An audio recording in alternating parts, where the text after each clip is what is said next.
What is up, guys? Welcome back to another episode of the Sports Religion YouTube channel. Today we are doing our second mock draft of the season.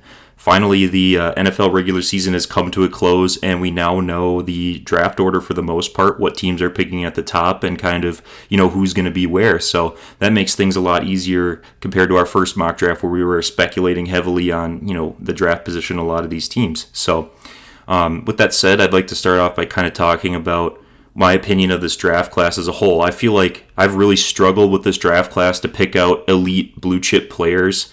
In fact, I can only name one blue chip player in this draft that I think is going to be an instant impact for the team that drafts him and play for a long time and be a super high level player in the NFL. And to be honest, that's pretty unusual. Usually you have, about 10 to 12 guys who you feel like are going to be instant impact players at a high level and play for a long time. And it's just not the case in this draft. So you kind of have to think about that when you're going through the top 10 and kind of assigning these guys draft grades because, you run out of guys pretty quickly that you can assign really high draft grades to. So I think teams are just going to have to accept the fact that this is kind of a higher floor draft class, but a lot of these guys might have lower ceilings than previous years. So, the NFL can only take what college gives it. So that's just kind of how, this draft class is going to be. So starting off with the top pick, we have the Las Vegas Raiders. I think their choice is pretty easy. This franchise is in desperate need of a cultural overhaul, a talent overhaul. They need a front office overhaul. So I think the way you start that off is by getting your guy at quarterback, and that's got to be Fernando Mendoza. He doesn't actually have to go into the draft this year. I mean, I think he should after the year he had. He obviously improved as a player, as a leader, in terms of a lot of different aspects of his game. So I don't see why he wouldn't be in this draft, and I think the Raiders should take him at 1. And then, team him up with Ashton Jeanty there, and you have two of the best players of the last 2 years in the same backfield. I've really liked watching Fernando Mendoza develop this year. Even from the beginning of the year till now, I feel like he's become a better player, and that upward trajectory is really important when you're looking at quarterbacks. So I don't know if he'll necessarily thrive year one because of, just the state that the Raiders are in, but I think that Fernando Mendoza to the Raiders is exactly what that franchise needs. And, he's definitely the guy to kind of turn that team around if, especially if they hire a good coach. So at 2 with the Jets, we could also go quarterback with the Jets, but I kind of have a feeling that they're going to spend in free agency on a quarterback. Just look at their past history. I mean, they gave Justin Fields a pretty big contract. They went and aggressively traded for Aaron Rodgers. Neither of those moves have really paid off as of yet, but I think that's just the Jets' tendency is they want to make the big swing. That's part of being in New York is you want to grab the headlines, make the fan base engaged, and so I feel like they're going to go after one of the top free agent quarterbacks, whether that's Malik Willis, Mac Jones, somebody along there, and try to make it work. So when looking at it through that lens, you kind of got to go with the best talent available, and for me that's Arvell Reese here. Pretty much a freak athlete. I think he benches 410 pounds, which is pretty crazy. He's got the size to play linebacker. He's 6'4". That's plenty of size. And then, Ohio State plays him all over the field. We've seen him have, true edge rush reps and just absolutely bully left tackles into the pocket. And, to be able to play true middle linebacker and then have that ability to flex out on the edge is really a special thing. And I feel like that's kind of what evaluators wanted Jalen Walker to be last year. This year he's shown flashes certainly, but I think Arvell Reese is that player that we all thought Jalen Walker was going to be day one for the Falcons. And so, the Jets, I think, especially if Aaron Glenn comes back next year, we haven't really heard anything about that yet, but I think that, he would really value size and athleticism in that front seven, especially, being a defensive guy. And so what better way to do that than Arvell Reese? You have a freak athlete who's also a Swiss Army knife. It's kind of just the ultimate weapon for a defensive coordinator, defensive coach, and establishing that, that defensive overhaul.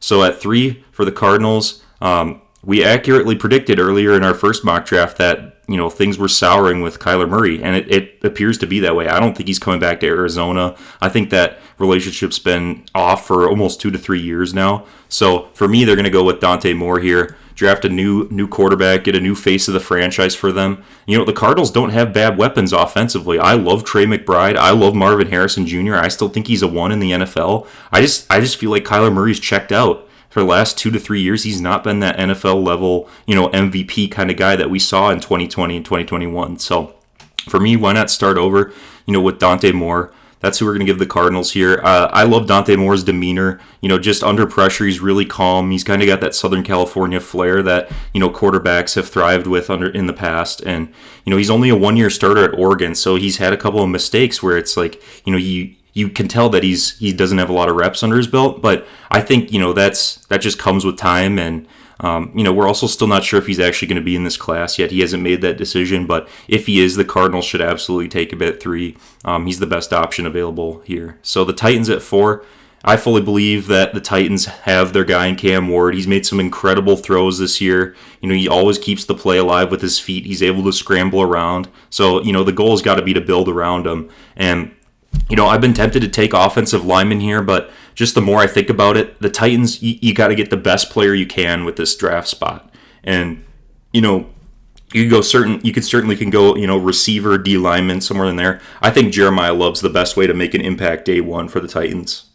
And, what better way to help out a young quarterback than establish a really dominant run game? Jeremiah Love's easily the best running back in this entire class. It's not even close. Honestly, there's not even a close second to him. And, he was a Heisman finalist for a reason. I truly think that he has a skill set similar to Jahmyr Gibbs, but he's just much bigger. He's a way bigger guy. Can really take a lot of contact, but then also his acceleration and burst is really special, especially when they throw to him in the passing game. So I would love to see Jeremiah Love in Nashville and kind of alongside Cam Ward, and just I could tell that offense would be something really special with him in the backfield. So, you got to kind of move on from Tony Pollard and Tajay Spears at this point because they're just not effective running backs anymore. And, you got to start fresh, and what better way to do that than Jeremiah Love? So I really think Jeremiah Love's going to go high. I don't really see that a lot on draft boards, him in the top 5. But, this is a draft class where premium talent is, it's really limited. So I think that, the guys are going to go who are the best players. And, we even saw it with Ashton Jeanty last year going at 6 overall. The Raiders are just like, this guy's a blue chip talent in this draft, so we're going to take him here. So I think Jeremiah Love could absolutely be a game-changing player for the Titans next year if they were to get him. At 5, I'm going to take a similar approach with the Giants. They have their quarterback. They have really good receiving talent with Malik Neighbors coming back. Cam Skadaboo, I think, is a really good running back. I'm going to go with Caleb Downs here. This is the guy who I was referring to at the beginning when I said there's only one blue chip player in the class. This is it's Caleb Downs. He's kind of the end of an era if you think about it. He's the last Nick Saban elite defensive back that we're ever going to see. He started his first year at Alabama, started right away at Alabama, which shows you everything you need to know. And then, he transferred to Ohio State, and I thought he was unreal for Ohio State last year during their championship run. He's played unbelievable this year. He doesn't miss tackles. He can cover like a true shutdown quarter. He takes away tight ends, running backs out of the backfield. He's very physical. He hits really hard. He doesn't miss tackles. I've never seen him miss a tackle. He's just an incredible player. You're just going to have to get over that positional value of taking a safety in the top 5, but I think he's truly the only game-changing talent in this whole draft, and you can debate that with Fernando Mendoza as well as, maybe he is just because of the position he plays, but to me, it's Caleb Downs. He's a sure shot. He's going to be a franchise safety for a long time, and I haven't scouted a safety this good personally, so I really think that he's going to be a special talent in the NFL, and, the Giants getting him at 5 could end up looking like a steal. I think he's an upgrade over both of their safeties they have right now, too. And Javon Holland, I think, is a really good player, but Caleb Downs is better right now today than, either of the safeties they have. So the Browns at 6, I'm going to go with some receiving talent here, and even look in state with Carnell Tate. This is a physical receiver who can run routes really fast. The jump balls situations that they put him into, it's pretty much his ball every time. The corners don't really stand a chance. And I feel like the Browns have been, for a long time, just in need of that game-changing receiving threat, really since Josh Gordon, honestly. I just don't know that I've really seen them have a possession receiver like this who you can run the offense through. So you got to take your receiving talent, when you can get it. And I absolutely think Carnell Tate could be a special player. Even going back to his high school days, there's a famous clip of him absolutely mossing some poor guy on Bishop Sycamore when IMG Academy played them. Ever since that moment, I feel like this guy's just destined for greatness. Really, just makes a bunch of flashy catches. And honestly, he's played behind some unbelievable talent at Ohio State. That's why he's not gotten more looks than he has in the offense. But, he can be a wide receiver 1 in the NFL. I think he's got all the tools for it. So the Commanders at 7, they're kind of a tough pick because they really need everything. This is the oldest roster in the NFL by a wide margin. They're pretty washed up at all of their skill positions. They kind of look old and slow in defense, I think. So honestly, them picking at 7, that's just the best possible scenario for them. However, I'm going to pick an offensive lineman for them, and I'm going to pick the best offensive lineman that I think is in this draft, and that's Olavinga Ione from Penn State. I mean, this guy is an absolute mauler in the run game. He can pass protect. He's really athletic. I've seen him get downfield and climb to the next level multiple times, multiple reps. Plays in the Big Ten with two bruising backs behind him. I mean, Penn State had Nick Singleton and Katron Allen. So he's in a run-heavy offense already, and I just think it's ensuring that you're protecting Jaden Daniels, your franchise quarterback, going forwards. I think this guy's going to be a great pro. I think he's the best offensive lineman in this class, regardless of position. I think he's got the feet and quickness to maybe even try him at tackle if he wanted to. But to me, you just got to take the best trench player, get younger, get stronger, and get more physical, up front with this guy. So I think it's a great pick for the Commanders. I see him being a potential Pro Bowl, even All-Pro type talent in the NFL. But guards don't get the love that they deserve, I don't think, especially when you play at an elite level. So, we'll see how that ends up working. So the Saints at 8, I think you got to go with Ruben Bain Jr. Not only he's kind of the best player left, but the Saints are just aging on defense. Cam Jordan's been there for an eternity. Demario Davis is 38 years old. I think they've got Nathan Shepard in that room still, but they really need a new edge rusher. Chase Young's there as well, but I mean, Chase Young is kind of what he is. Whatever stats he puts up, he's not really going to get any better than that. He's at the stage of his career where he's kind of plateaued.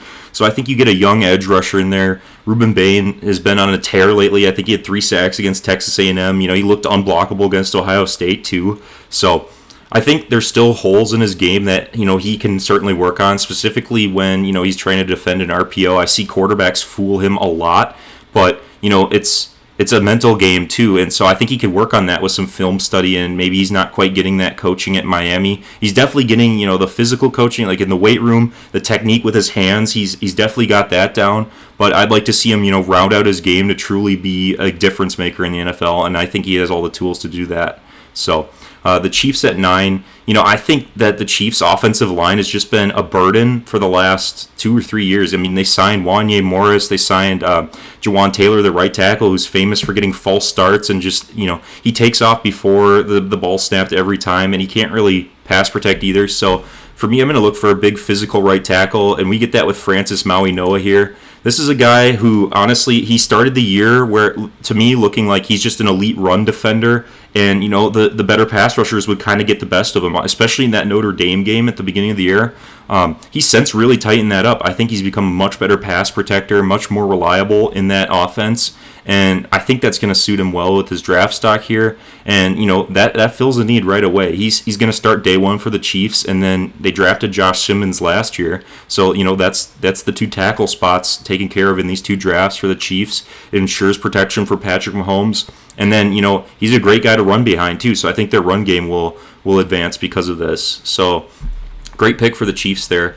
Bengals at 10, I think the Bengals really lack in their scouting department. It's well documented that they don't spend any money on their scouts. They only really have 4 scouts and then the general manager who's in charge. And so I think that's come to bite them in a few of these last couple of drafts. And I think we kind of have to draft like the Bengals would in this scenario. And to me, they're going to look at their roster and say, we can't protect Joe Burrow, we can't stop the run. And so it's going to be a trench player at this high of a pick. And to me, it's going to be Caden Proctor.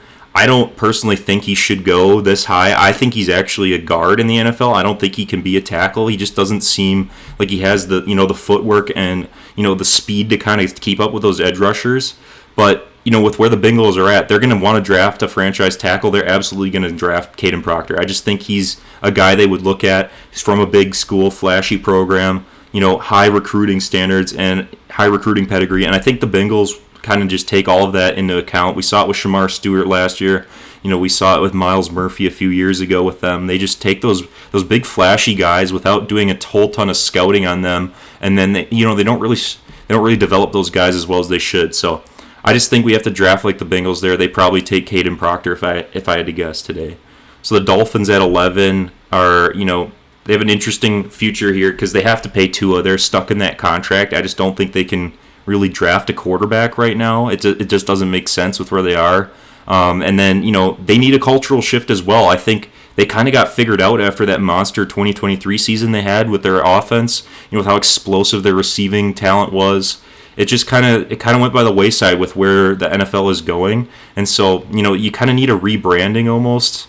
And, it starts with the defense, honestly. They can't cover anybody. They just have no corners.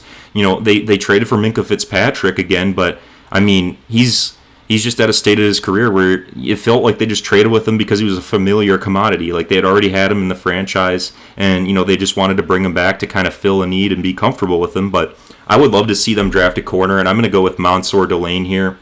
I mean, this guy had an incredible season for LSU. He really did. I saw a lot of things out of him that I didn't see when he was at Virginia Tech. He gave up a lot of yards at Virginia Tech. He kind of got burned a few times, and it seemed like at LSU he leveled up his game. His footwork was a lot better. He had a few interceptions early on. Really impactful player when LSU was hot at the beginning of the season. We all know LSU cooled off substantially and fired their coach, but I mean, to me, this is the best corner in the draft, and the Dolphins are desperately needing some sort of help in that secondary. So I think Mansour Delane's a great pick. It kind of helps get some younger players at a position of need for them. So I really like that pick. At 12, the Cowboys, their first of 2 first-round picks they have. They really need, I think this is the most important Cowboys draft we've seen in the last 15 years. They need to hit on these first-round guys. Like, that's just the bottom line of it. And I know that sounds, pretty simple to say, but every year, you want to hit on your first-round draft picks, obviously. But the Cowboys are in a spot where they can't whiff on these guys because of the age of their quarterback, the age of their owner. Jerry Jones needs to win now. He wants another Super Bowl. So you gotta draft high-level players, and I think they're going to go with someone like Jordan Tyson. I would rather let, George Pickens walk and get overpaid in free agency. He's a phenomenal player, phenomenal talent, had a great season, but, I would rather have the cap space freed up to go do something else and then get, an elite receiver on a rookie deal like this. Jordan Tyson, I think he's been limited by his quarterback the whole year. I just don't really see it with Arizona State's quarterback they had, Sam Leavitt, starting. I thought there were a lot of throws that he just can't make at this point in his career, and, that really held back Jordan Tyson. He made some huge grabs in that Mississippi State game at the beginning of the year, in a tough SEC environment that I was like, wow, this guy can really, go up and get the ball in traffic. He's a route technicality expert. He really runs his routes well, gains separation. His biggest problem, I think, is just staying healthy, quite honestly. He's dealt with some lower body injuries, and, it's going to be kind of on the team medical staff to kind of clear him, to take him in a spot like this. 12 is very high for a player with medical questions, but I absolutely think Jordan Tyson would be a great Dallas Cowboy. He'd be an unreal player next to CeeDee Lamb, and he would get plenty of looks in that offense. So the Rams at 13, it's pretty crazy that they get the 13th overall pick with the year they're having. It's pure luxury at this point, but the rich get richer, I guess, as you always say. So I think that the Rams should just take the best playmaker available and just stack the deck while they have Matthew Stafford. I don't see them drafting a quarterback at 13. I just think they should go with a different player. So the guy that I'm going to draft for them is Kenyon Sadiq, tight end out of Oregon. I kind of hoped that he was going to have more production than he had this year. Honestly, I think he's a step below a few of the elite tight ends we've seen in the draft in the past. I think, Tyler Warren, Kyle Pitts, Brock Bowers were all higher level prospects than him, but he can block, and he's a really good blocker, and you need to be able to do that in the NFL. And then when you look at the Rams tight end room, it's kind of Tyler Higbee, and, who else are you scared of in that room? I mean, they drafted Terrence Ferguson last year, who was also an Oregon Duck, Kenyon Sadiq's teammate last year, but, why not spend a high draft pick on a tight end and get someone young in that room? And, you could really add another weapon for Stafford next year. So it's kind of like, why not? They're playing with house money with this pick. Their roster's elite already. You can go any number of ways with this, but personally, I would rather have Kenyon Sadiq have a new tight end in that room, and have a physical blocker as well.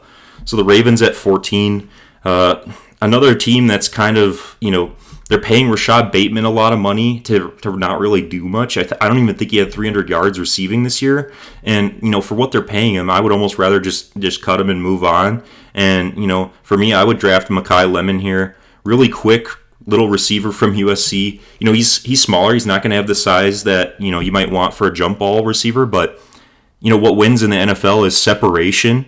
And, we're seeing it with Emeka Egbuka. We're seeing it with a lot Jackson Smith-Njigba. A lot of these receivers just win off their footwork, their route running, their IQ in zone, being able to settle into the zone. And Makai Lemon does all those things beautifully. He's got great hands. He just had a monster season with USC. He's got some returning ability, too. I think he has a kickoff return touchdown this season. So, I think that would be a great receiver for the Ravens.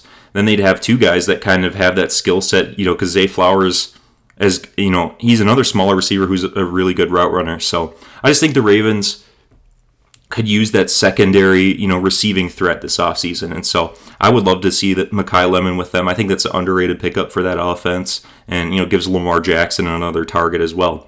So at 15 with the Buccaneers, unfortunately, they got eliminated in the playoffs in one of the dumbest ways possible, I think, just because of how bad that division that they're in is. But, picking at 15, I think that, I love Lavonte David as a player. He's been an unbelievable pro for them, franchise-defining player. He'll go down in history for sure, but it's time to kind of move on and find a new anchor for that defense.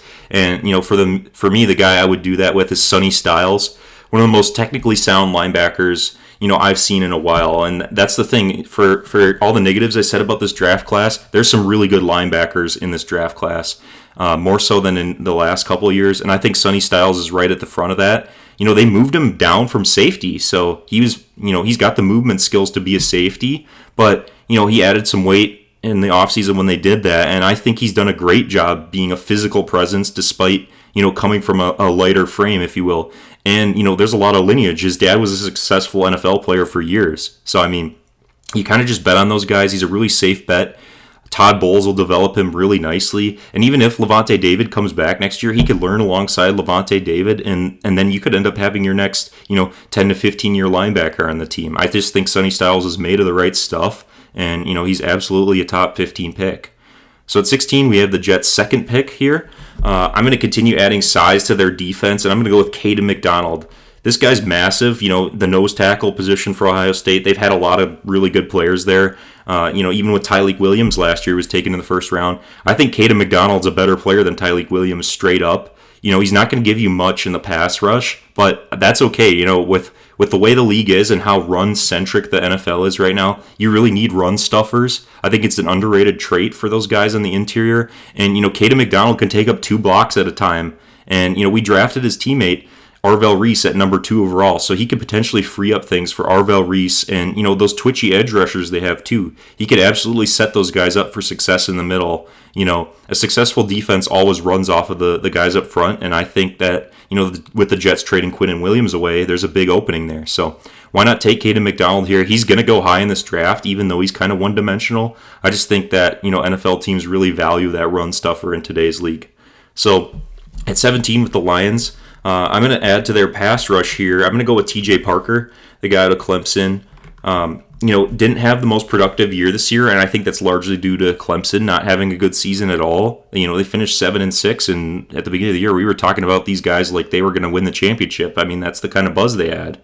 And, honestly, T.J. Parker was a large part of that. He had a very good sophomore season. He's a true junior, so he's a younger player. But, I remember when this guy was a freshman coming on the field, he was just a rotational pass rusher in their defense because they had some really good guys at the time. But, right away as a freshman, this guy had NFL power. Like, he flattened Spencer Rattler in that game against South Carolina in 2023, just absolutely planted him, as an 18-year-old. And it's like, this guy has the NFL power to hold up in the league against some really big offensive linemen. He's not going to win the length battle. He's just not a very tall or long player. But, I've seen him be productive before, too. I think he had 11 sacks last year. Those numbers dipped a lot this year, but I absolutely think he's a perfect type of guy for Dan Campbell's culture, really physical and violent player. And I've really liked this guy since he was a freshman, like I said earlier. And then just adds to their pass rush, another guy across from Aiden Hutchinson. They haven't really had that consistent presence across from Aiden Hutchinson, and they've tried a few different times, through free agency, through drafting, and they haven't really made a guy stick there. So I would love to see T.J. Parker on the Lions. And I feel like Lions fans would be very happy with him and his effort that he gives every game as well.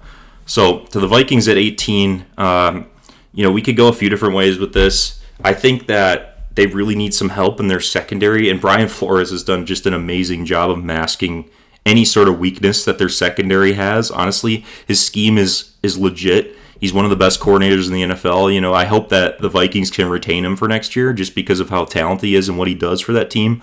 But for me, I'm going to look at Avion Terrell here. His brother, A.J. Terrell.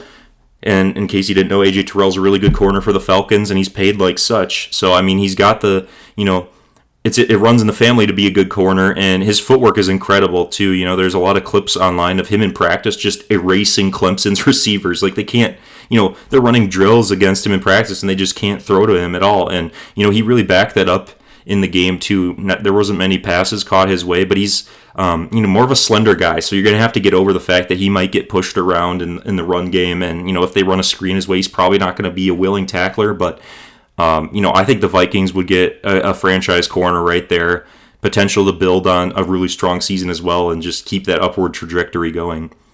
So we're at the second pick for the Cowboys here, and I'm going to look at the defensive side of the ball here. It's a pretty easy pick for me. I'm going to go with David Bailey. Really productive season at Texas Tech. He started off his career at Stanford and then was a part of this monstrous Texas Tech transfer portal class that they got last year. They spent a lot of money on that. It's very well documented. But these guys, him and Romello Height, their other edge rusher, they really thrived this year. Those guys were after it every play. They really showed that they can use their hands to get to the pass rusher. He's got a pretty cool aesthetic, too. He doesn't wear any, sleeves under his jersey. He doesn't really wear pads. It's a very old-fashioned, defensive end, Lawrence Taylor kind of aesthetic. So I think, he's definitely a baller in that sense. And the Cowboys would love him. It's an in-state guy. I really like that they drafted Donovan Ezeraku last year, too. So they've got two young edge rushers that are going to continue to develop. And, with David Bailey and Jordan Tyson in this draft as their first two picks, that's a great way to set up your team for success. I think those guys could be potentially two Pro Bowlers right there if they were to go with this and agree with my assessment of them. But I would love to see David Bailey wearing that star in his helmet. Wouldn't have to go far from Texas Tech. And, just the upward jump in competition he took from playing at Stanford to the Big 12 and playing in the college football playoff. He played a lot of really good offensive lines this year, and I thought dominated every single one of them. So I think David Bailey goes no later than 19 to the Cowboys. Absolutely. So the Chargers at 20, I think this is where Keldrick Falk's going to go. They're going to be in need of an edge rusher pretty soon. We don't really know how much more Khalil Mack's going to have. He's dealt with injuries, too, in his time. Even earlier this year, he had a pretty significant arm injury and upper body injury he was dealing with. So I think you just go safe there and draft a physical edge rusher for Jim Harbaugh. Keldrick Falk really does have, the traditional edge rusher size. He's every bit of 6'5". You can see it on the tape. A lot of guys, they overstate their height online. I think specifically, I think of Jordan Birch last year with Oregon, and Shamar Stewart, even they said he was 6'6" on the Texas A&M website. But Keldrick Falk's every bit of that height that Auburn has him listed as. I think he's got to develop some pass rush moves yet. He likes to do the speed to power thing, which is very common for edge rushers that are just used to being the biggest and strongest guy, out of high school and then early in their college careers. But, when the competition takes a step up in the NFL, you really got to have something else to your calling card. And, who better than to develop a guy like that than Jim Harbaugh, honestly. So I think the Chargers could get a franchise edge rusher right there. So moving on to 21 with the Bills, I'm going to also draft them an offensive lineman because, just lately, these last couple of games, I just don't think they can protect Josh Allen at all. Deion Dawkins is kind of getting older. The right tackle just gets turnstiled every game by the edge rushers. I think of the Texans really got after Josh Allen and basically just destroyed the game for him. Will Anderson and Danielle Hunter made life miserable, and they just can't protect Josh Allen the way they could. So I'm going to draft a tackle for them, but I'm going to take a guy that not a lot of people are talking about, and this. I haven't really seen a lot of mock drafts, but I'm going to take Nicky Prongos out of Stanford here. I think this is a guy who is going to be on a lot of NFL teams' radars, and people are going to be like, who is that? And I don't blame you for saying that if that's your reaction, but this guy, let me tell you, he really has the footwork, the frame. He's 6'7", 330. That's a massive frame. And, I love this guy's the way he attacks edge rushers with his hands, the way he sets up, the way he counters. He's really got a lot of the traits that you want to see out of an offensive lineman. And I think the only reason he's not talked about is because Stanford went 4-8 this year. I mean, they're not in the spotlight. They're not in big games. And that's why you're not going to see him in a lot of mock drafts. But, absolutely Nicky Prongos, is a guy, he could even sit behind Deion Dawkins for a year and, just wait his turn out, kind of learn technique from a really good NFL pro, and then potentially be the Bills' franchise left tackle. So I think that's an underrated player to watch for just in general in the first round. Doesn't have to be the Bills, but, that's definitely a player who is going to be on a lot of NFL teams' radars more than you might think. So moving on to 22, I'm going to go with another guy that isn't really being talked about too much as a first rounder, but I'm going to go with Lee Hunter out of Texas Tech. And, the production doesn't really jump out. I think he only had 3 or 4 sacks this year. But man, this guy can move for a 330-pounder. It's pretty freaky to watch him kind of chase players down at that weight and just catch up to running backs and receivers in the flat. It's pretty special stuff. He's 6'4" too, so he's a massive guy in the middle there. He's transferred around quite a bit. He was a part of that Texas Tech draft transfer class that we just talked about not too long ago. And, he really is an anchor in the run game despite being a higher-chested guy. A lot of times you'll see with those taller interior defensive linemen, they're just too high set to really make their blocks stick, make their hands stick on these linemen that are trying to block them down the field. But I really did see Lee Hunter do a good job of that. And then, he was a gap shooter too. He was getting in the backfield and making tackles for loss. And the reason I'm giving him to the Niners is because I don't really have any sense that John Lynch wants to do anything else but draft huge edge rushers and D linemen in the first round. I mean, you go back, Eric Armstead, DeForest Buckner, Solomon Thomas, Javon Kinlaw, all of those guys are just freak edge rushers. Mykel Williams last year, edge rushers and D tackles that have size and speed. That's just really the game that the Niners want to play. And, I think John Lynch would do that with a guy like this who's got this set of traits. I just don't really see the Niners going anywhere else but D-line at this position. And, I just think Lee Hunter, this defensive tackle class is really lacking impact guys in my eyes, and I think Lee Hunter could develop to be one of those guys. He's just such a mismatch for guards and centers on the inside. So at 23, the Texans, honestly, one of the best turnarounds I've seen in a long time. They looked dead in the water to start the season. I think they started 1-4 or something like that. So I thought they were off the map. And then this defense and pass rush just took over and has really been winning them games and allowing, taking all the pressure off of the offense. So I think the Texans went from being in a really bad spot to being in a really good spot. And I love everybody in their secondary. I love their pass rushers. Their skill talent's great. They have some of my favorite receivers I've watched, and Jaden Higgins, Jalen Noel at Iowa State last year. Those are great pickups. I think that CJ Stroud's absolutely their guy. We've seen it for 3 years now. So they're in a really good spot going into next year. And, a guy that I would really like to see on this team is another linebacker who I've been a huge fan of for a while. If you watch the other mock drafts I've done, I've been drafting this guy high. This particular simulator has him at 37, so much lower than what I'm going to pick him at. But I'm going to pick Anthony Hill Jr. out of Texas. I mean, the production from this guy just speaks for itself. He had 8 sacks last year as a true middle linebacker. He added another 5 to that this year. I mean, this guy's freakishly athletic. He can cover in space too, which is really important if you're going to draft a linebacker in the first round. Another guy, CJ Allen down here out of Georgia, I just don't think he can really cover, honestly. And a lot of people just want to put him in the first round, I think, because of the G on the side of his helmet. But I really see that guy get cooked by tight ends and receivers a lot. So that's why I would lean towards a guy like Anthony Hill much more. At the beginning of the year, I saw him jump over a running back who was trying to take him out of the play when he was blitzing. There was a running back who went for his legs, and he just hurdled the guy, kept going, and made the pressure on the play. It's just an incredible display of athleticism to be able to do that in stride and kind of come down and still chase the quarterback. So imagine what this guy would do with the tutelage and training of DeMeco Ryans in Houston. I mean, it's a pretty scary thought, honestly. Him and Azeez Al-Shaair patrolling the middle of that defense. Yeah, I just don't really know how, this guy's not an all-pro in that defense, and I think that would be a great pickup for the Texans.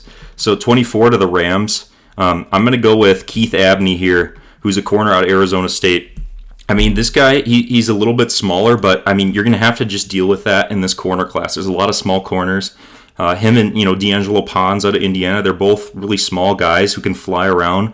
And you're just going to accept that the reps against big physical receivers might be a loss. But, Anybody in between, I really saw Keith Abney erase the opposing team's best receiver for Arizona State. I thought he was easily the best player on their entire team, honestly. And, they have a few good players this year to talk about. But for me, Keith Abney, I think, the Rams, not necessarily a flashy need for them at corner, but they have 2 first-round picks. Like we said earlier, they're playing with house money in this draft. Why not take another corner here and just add to your secondary, keep building? You have a young player there. He talks a lot of smack too on the field. What you need, that's got to be in your pocket as a corner. That's just what those best corners do. They get in the head of the receiver that's across from them. They shut him down that way, and then they build off of that momentum. And I saw him do that multiple times this year. Just build off of his own momentum. Really energize that defense as a whole, and be a playmaker for them all season. So next up at 25, we have the Carolina Panthers. I'm gonna do something that they've done the last 2 drafts actually, and draft another big physical receiver. That being Denzel Boston out of Washington. 2 years ago they traded back into the first round to get Xavier Legette. I would argue that hasn't really worked out. I mean, he's a great guy off the field. We've all seen the clips of him, messing around. He's a great guy to follow on mic'd up. Whenever they put the microphone on him when he's playing, but. I mean, you got to have value on the field too, and I haven't seen him translate to the NFL quite yet. And I know the Panthers like these big physical receivers because they took Tetairoa McMillan at number 8 overall last year, and he's looked great. Honestly, I think he's given them a lot of what they asked for him with the 8th overall pick. So I think based on their habits here, Denzel Boston's the most likely pick here. This guy is a really good route runner for being tall, and usually you don't see that with tall receivers. It's just something that we haven't really seen a successful, big-time tall receiver like that since, DK obviously, but he's kind of an outlier. I think of Alshon Jeffrey. It's been kind of that long since we've seen that dominant physical receiver who the Panthers have really been looking for in these last couple drafts. So I'm not saying Denzel Boston's going to end up like either of those guys. I think he's kind of a different player in the way he's a technician in his routes. But, he's also an elite run blocker. I saw him in Washington's offense, blocking his butt off down the field, which is absolutely something you have to do in today's NFL. If you don't have receivers that are willing to stick their face in there and block downfield, then, that really impacts what you can do as a running team. So I think Denzel Boston to the Panthers is a pretty likely outcome that we see. And they're kind of in a weird spot, too, with their roster in that at the beginning of the year, I wouldn't have guessed that team could even be in the playoffs, but yet here they are, and we're talking about them, potentially making a run in the postseason. So with 26, we're going to go to Pittsburgh here. I'm going to draft a running back for the Steelers because I just have a suspicion that Aaron Rodgers has done enough where they're going to bring him back next year. And, they don't really have a plan behind him. Will Howard, to me, is that's what he is. He's a backup. He's never going to be the star or the starter. And there's not really a quarterback I like taking here at 26. The Steelers could absolutely do that. But for me, I'm going to draft Jadarian Price out of Notre Dame and go with our second Notre Dame running back in the first round. I'll tell you, not enough people are talking about this guy. The only reason they're not is because he was behind Jeremiah Love, who's the best running back in the draft. We took him at 4 to the Titans. So, I absolutely think Jadarian Price is another elite running back. I wouldn't be surprised, down the road if we're talking about this guy as like what a steal this was for the Steelers. And, not enough people were talking about him in the pre-draft process. I absolutely think this is an underrated running back prospect. And I think that the Steelers don't have enough right now with Kenneth Gainwell, Jaylen Warren, and Caleb Johnson, who they drafted in the second round last year. None of those guys are really that inspiring to me. And I know the Steelers organization likes those guys, but you can still keep one of them and draft a new running back who could potentially be a star. So I love Jadarian Price as a prospect. Not enough people are really talking about him just because of the situation he's in. If he went back to Notre Dame for another year, he would have been RB1 next year. I have no doubts about that. He's that talented. He's a physical guy. He also blocks well too. When they're running a play where they need the running back to pick up the blitz, I've seen him stick his nose in there and just take the blitz out for CJ Carr, the Notre Dame quarterback. So I would love to see Jadarian Price go to the Steelers and give them, the dynamic run game that I feel like they've been missing this year. So for the Eagles at 27, this is an easy one to me. I'm not going to spend much time on this. I'm going to go with Kristen Miller, defensive tackle out of Georgia. this is what the Eagles do. They just draft Georgia players. Howie loves SEC guys. We've seen it for the last, 4 years now, pretty much. And, to think about Jalen Carter, Jordan Davis, and Kristen Miller up front, that's a pretty scary trio. Kristen Miller, not going to be the dynamic pass rusher that those other two guys can be, but, still a very stout defender at the point of attack. He's a power rusher. He can bull rush on the inside. So I think Kristen Miller would be a good Philadelphia Eagle. I have no doubt that Howie Roseman is going to look his way just because of the patterns that we've seen demonstrated from that front office over the years. So with that, the Eagles will add another Georgia player to their defense. At 28, the Browns making their second pick. I still just don't think I want to pick a quarterback this high in the draft, and the Browns could absolutely do that. Desperate teams do desperate things. We've seen it time and time again, but for me, the guy that the Browns should pick here is A.J. Halsey, a safety out of LSU. Another guy who isn't going to get a lot of love because of the season LSU had, just like Mansour Delane, who we talked about earlier. But, man, this guy transferred in from Houston, and, he missed the first half of the Clemson game to start the year and came in the second half and was just an impact guy, like pretty much sealed the deal for them on defense. Incredible playmaker over the top. He's a ball hawk. He's really physical, comes up to make a hit every time. I just don't think he has the same coverage skills that, we might see with Caleb Downs, but he's still an incredible player. And, the Browns, for as good as their defense is, why not keep adding to it? They hit on Carson Schlesinger last year. They took Mason Graham in the top 5 as well. You've got the best player on the planet in Myles Garrett. Just keep adding to that defense, especially with Denzel Ward there as well. I think that's a great floor move for the Browns here at the back of the first round. You get an incredible safety who could kind of put a cover on the on the top of the offense. So I think it's a great pickup for the Browns. So the Bears at 29. It's it's going to be interesting to see what they do, especially with how in the past I didn't really think they needed a tight end and they went and drafted Colston Loveland. So kind of unpredictable last year, but the guy I'm going to give him is Mateo Uiagalelei, the edge rusher out of Oregon. He's had a couple of years now of pretty good quality film. I think, at the very least in the NFL, he's, not necessarily going to be an elite pass rusher. He doesn't have a whole lot of moves outside of his bull rush, but I think that, this guy can be a high-quality run defender and set a strong edge in this defense. He's very similar to the body type that they have with Montez Sweat, almost the same dimensions as him. And honestly, I think they have similar, length measurables and speed as well. So, why not kind of provide some insurance there to that pass rush that the Bears, I feel like the Bears, it's not talked about a lot, but they just haven't gotten what they kind of traded for when they traded for Montez Sweat. They haven't gotten crazy production out of him. So I think Mateo Uiagalelei is a guy who would fit well with the body type that they like to draft and, make a nice duo with Austin Booker in the future as well. So, with that, we add a player to the Bears front seven that I just don't think that, it would be a good idea to kind of pass him over at this point in the draft. So at 30, the Patriots, I think the priority number one here has to be protecting Drake May. He still gets hit a lot for how many wins they have. And, they took their franchise left tackle last year with Will Campbell. I think that guy's going to play for a really long time, even if he's not, producing not at the level they want him to right away. I think he's going to have no problem. So why not reinforce the right side of the line with Blake Miller here? Multi-year starter at Clemson, a guy that Dabo Swinney really likes, obviously because he started him very young in his career. And, Dabo Swinney's a really good coach, legendary player developer. So, he's not going to start a guy who he doesn't deem worthy of holding up in their passing game. And, I just think that gives the Patriots two young bookend tackles that, really can play at a high level. And, I really like the upward trajectory that they would both be on. And, that would be insurance to protect Drake May in the future here. I just don't think that, you can go another draft without kind of ignoring the offensive line for the Patriots, both interior and on the edge. So I think it's a great pick for them. The Broncos at 31, honestly, a team without many holes, especially with the way they play football. They play really conservative football, play defense, run the ball, high percentage plays. That's just kind of the name of the game for Sean Payton right now. But, I think that a guy that they should be looking at is potentially adding another pass rusher to their rotation. They have Nick Bonito, who's had just a phenomenal year, but I'm going to look at R. Mason Thomas here.